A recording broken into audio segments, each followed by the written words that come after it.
Hello everyone, welcome back to my YouTube channel. ఈరోజు మీరు చూడబోయే రెసిపీ సొరకాయ బెజ్జాల కూర. యాక్చువల్లీ ఈ కూర మా అమ్మమ్మ సూపర్ చేస్తారు. సో నేను తన రెసిపీని ఈరోజు ట్రై చేస్తున్నాను అనమాట. ఫస్ట్ మనం ఇది బారుగా ఉండే సొరకాయ కాకుండా గుండె సొరకాయలు అంటారు కదా, సో ఆంధ్ర సైడ్ దొరుకుతాయి ఎక్కువ. ఆ సొరకాయతో ట్రై చేస్తే బెటర్.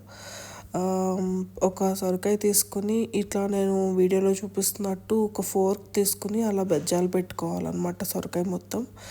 సో ఫోర్క్ మ్యాండటరీ ఏం కాదు. ఫోర్క్ కాకుండా కంటాణి ఉంటే కనుక ఇంట్లో ఆర్ పుస్తకాలు కుట్టుకునే సూది అంటే పెద్ద సూది ఉంటుంది, సో దాంతో అయినా కానీ చేయొచ్చు. బట్ ఐ ఫెల్ట్ ఫోర్క్ కొంచెం కన్వీనియంట్ అనిపించింది. సో అట్లా మొత్తం సొరకాయ మొత్తం బెజ్జాలు పొడి చేసుకున్న తర్వాత కొంచెం పెద్ద పెద్ద పీసెస్ కట్ చేయాలన్నమాట. లైక్ సాంబార్కి కట్ చేసుకునే పీసెస్ కంటే కొంచెం పెద్ద పీసెస్.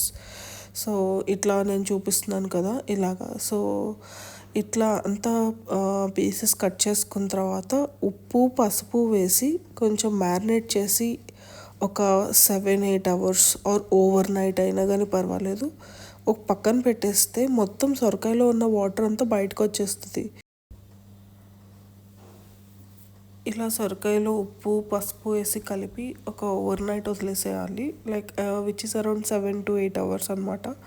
తర్వాత ఇలా వాటర్ అంతా పక్కకు వచ్చేస్తాయి. మీరు ఆ గిన్నె కార్నర్లో చూస్తే మీకు వాటర్ కనిపిస్తాయి. సో వాటర్ ఏం లేకుండా ముక్కలో మనం మొత్తం పిండేసేసి వాటర్ మొత్తం పిండేసి ఇట్లా పక్కన పెట్టుకోవాలి. ఇప్పుడు ఒక ఫ్రైయింగ్ ప్యాన్ తీసుకొని కొంచెం ఆయిల్ వేసి ఇప్పుడు మనం ముక్కలు పిండి పెట్టుకున్నాం కదా, ఆ ముక్కలన్నీ ఫ్రై చేసుకోవాలన్నమాట. యాక్చువల్లీ డీప్ ఫ్రై చేస్తారు, కానీ నేను ఎక్కువ ఆయిల్ యూస్ చేయొద్దు అని కొంచెమే ఆయిల్ వేసుకున్నాను. సో మీకు కావాలంటే కనుక ఇంకా కొంచెం ముక్కలు మునిగే వరకు ఆయిల్ వేసుకోవచ్చు. ఈ రెసిపీ 2 టైప్స్లో చేయొచ్చు అనమాట. ఒకటి వేపుడు, ఇంకొకటి పులుసు. సో రెండిటికి కామనే ఇక్కడ వరకు. లైక్ అంటే ముక్కలు మ్యారినేట్ చేయడం, ఫ్రై చేయడం అంతా రెండిటికి కామనే. వాటర్ పిండకుండా కూడా కర్రీ వండుతారు కొంతమంది, అండ్ ఇట్లా డీప్ ఫ్రై చేయకుండా కూడా వండుతారు. బట్ అవన్నీ చాలా టైం టేకింగ్ అనమాట. ఇట్లా అయితే కొంచెం తొందరగా అవుతుంది.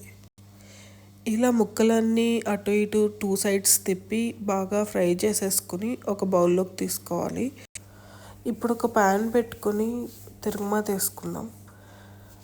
తిరగమాత వేసుకుని ఆనియన్ పచ్చిమిరపకాయ వేసేసిన తర్వాత అవి వేగాక ఈ ముక్కలు వేసి ఫ్రై చేసేస్తే వేపుడు అయిపోతుంది.